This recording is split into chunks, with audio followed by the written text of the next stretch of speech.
Today's a tough one. One of my best friends killed himself right in front of me. Let's talk about it.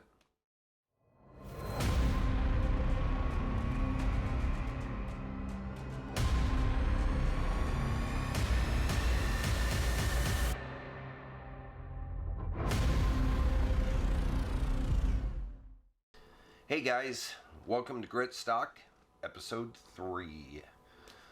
So today's story happened to me in 1998. So a friend of mine, who I was 27 at the time, and I think he had just turned 28. I'm going to keep him anonymous. His name was Greg, but that's all I'm going to say. He had done something really stupid. So he mailed like 100 sheets of acid from Chicago to Colorado to sell. And it got picked up by the mail service and he got arrested. So he's facing prison and he plea bargains down to I think he plea bargained to, I want to say like 8 years, right? And he'd never been to jail or been in trouble or anything, but I think he plea bargained to 8 years. But anyway, so he was super stressed the fuck out about going to prison. It was a non-violent crime, so he wasn't going to a maximum security prison with murderers and rapists and pedophiles and all that.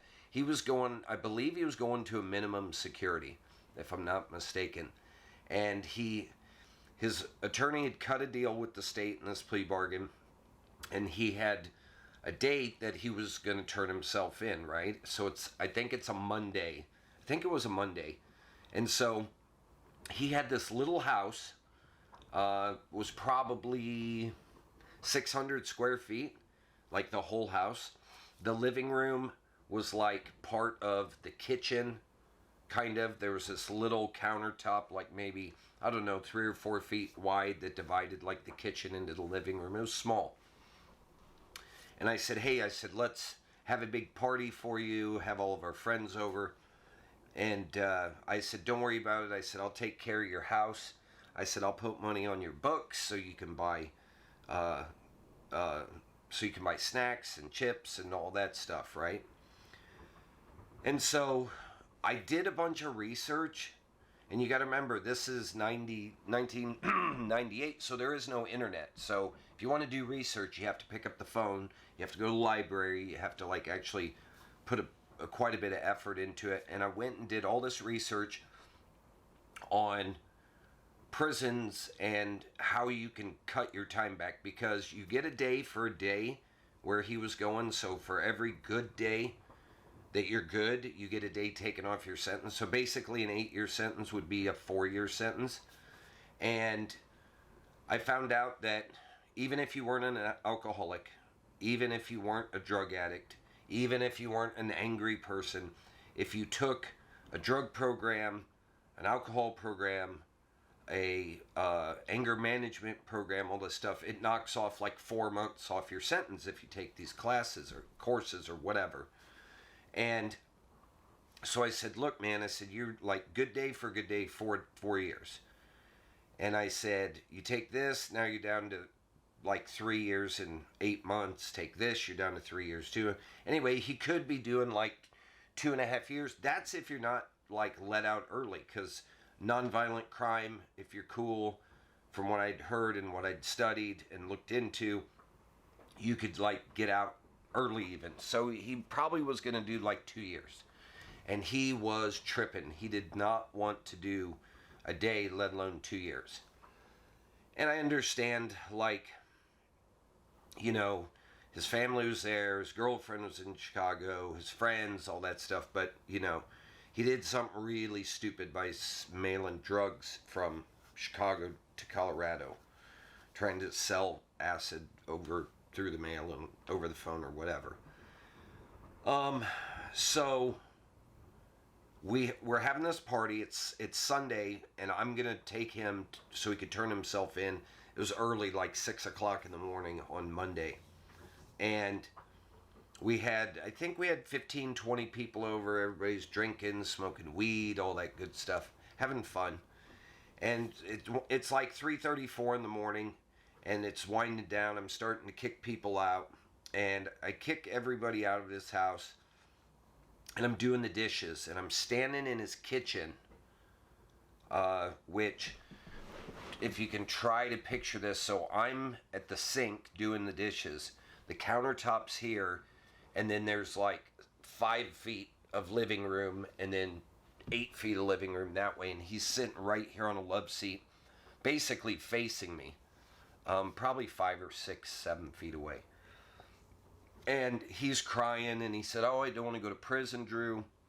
I can't do it." I said, "Bro," I said, "you can do it. I'm cleaning up the house and doing dishes." I said, "Bro," I said, "you can do it." I said, "Do these programs." I said, "You'll be out in like 2 years. Like, that's like no time. Like, if you compare it to like the span of your entire life, how much longer you have to live, I'm like, 2 years is nothing. And if they let you out early, you may be out in a year. Who knows?" And so he was super upset, crying, carrying on. And he's like, "I don't want to go." He's like, "I'd rather die," and this and that. And, you know, it was serious because, I mean, I was taking him to drop him off so he could, I believe he went, I think I was to drop him off at county, and then he was going to hold there for a couple weeks or a month or whatever, and then go out to his prison in the state of Illinois. And so, sitting there doing the dishes, trying to pep talk him, and out of nowhere, just, I don't even remember hearing like a boom. I just know that my ears, like if you've ever got water in your ears or loud noise, how your ears just go boom and you can't like hear shit. That's just what happened. Boom. And it, like, I jerked back, and when I opened my eyes, there was smoke, and I could smell gunpowder, like heavy, and smoke, and tiny place, just smoke. And I was just, and my ears are fucking hollowed out, ringing, and I'm just like, what in the world? And I like got my wits about me, which, I don't know, took maybe 5 or 6 seconds, and I looked over at the love seat, and he was like slumped down on the love seat, but like on the edge, and like slumped over, and he just like fell off the love seat, boom, onto the floor. And I was just like, shock, right? Because it took me probably another minute to like put everything together, and I ran around the counter, and I saw when he fell, slid off the couch, there was a gun sitting on the couch, and I ran around the counter, went over, got down on the floor, and got on my knees, and I like, he was face down, and so like turned him over on his back, and I put his head between my knees, so I'm like on my knees, kneeling over him with his head between my knees, and it's everything when things like this have happened, and I've unfortunately had a lot of them. Things happen like so fast, your brain is trying to catch up with reality and what's going on. It's so hard to explain, but he was still breathing too, and he was looking, his eyes were like fixed, he was like looking straight up, not at me, just like straight up into like nothing. And he was like, maybe every 10 seconds he was like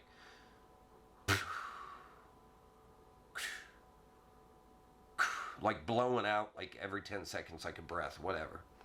And blood is just all like falling all over me, and I look up at the ceiling, and it's like brains and blood just like dripping everywhere, all over me, all over him, all over the floor.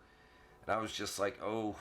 And so in that moment, when your brain's trying to say, hey, this is real and this is what's happening, I was like grabbing pieces of his skull and hair and I was like trying to like put it back on his head and like hold it together.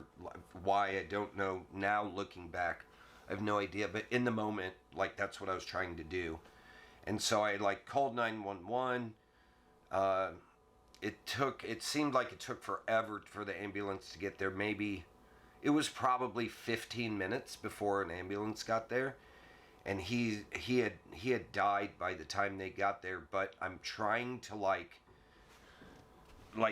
talk to him, which his eyes are like fixed straight up, like he wasn't even there, because he shot himself in the head. And I'm like grabbing stuff, trying to like repatch his skull together.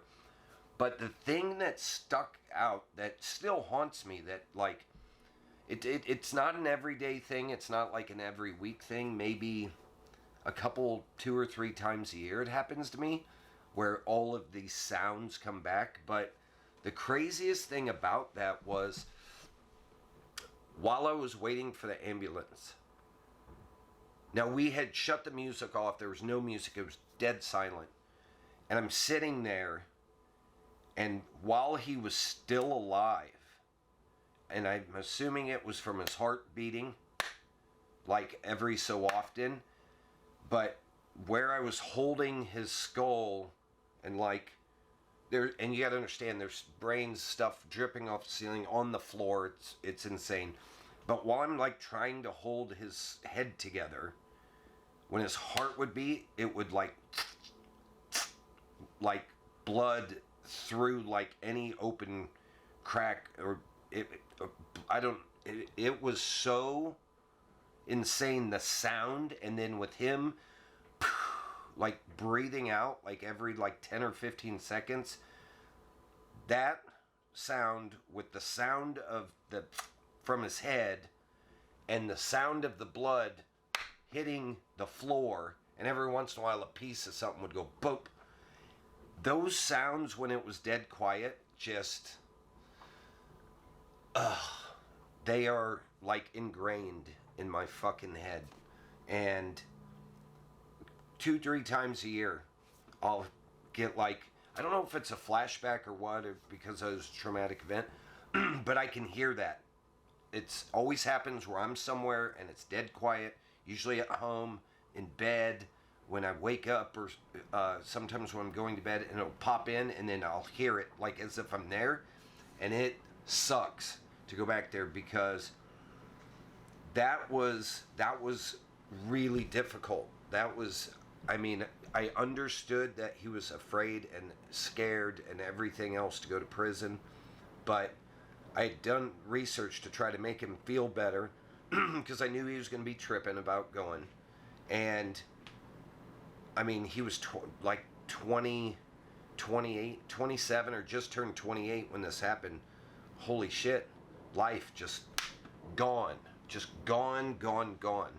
So that time period, my daughter passing away, my friend drowning in my backyard, then him killing himself in front of me, was like terrible. What a couple years there. But yeah, I just wanted to tell you guys about that story. It's crazy, because then when the paramedics showed up, and then his family started getting notified, which I didn't have to do, thank goodness, because I had done that with my friend that drowned in my backyard. But they show up. They'd obviously already taken him away to the hospital, because they didn't pronounce him dead there. They did it at the hospital, but he was gone. He died probably 5 minutes before the paramedics got there, maybe 6, maybe. And but there's a mess. So I'm like trying to clean up. You got to understand, I'm trying to like clean up this as much as possible for his sisters, his girlfriend, his brother, his parents get there, and I'm just like, and he was just there talking to me a half hour ago about being scared of going to prison. So super intense, super crazy, and those sounds, oof, haunting sounds. But anyway, that's my story for today. Greg, rest in paradise, my friend. It's a long time ago, but I think about him a lot because we did so much together. And anytime I still do the fun stuff and active outdoor stuff I like to do, I think about the guys that aren't with me, aren't with us, I should say, anymore. But I used to hang out and do all that stuff with fishing and snowboarding and motorcycle and ATVs and all that stuff. But and music, we're all big into music. But if you have any questions, leave them in the comments. Also, please like and subscribe to my channel. It helps out a lot, and I'm going to keep this going. I'm a couple days late. I should have had a video out a couple days ago, but I got super busy with some stuff in my personal life, which I'll get into another video. But if you have questions, drop them in the comments, and I'll do the best I can to answer them. So, hope you guys are having a great day. Keep your chin up. Stay positive. Nothing is ever too bad. And I know this is my second suicide story in a row. Unfortunately, it happened. And like I said before, suicide is a permanent solution to a temporary problem. We can all get through stuff. We can figure out a way. Enjoy your friends, your family, love each other, and be there for each other 100%. Talk to you next time. Bye-bye.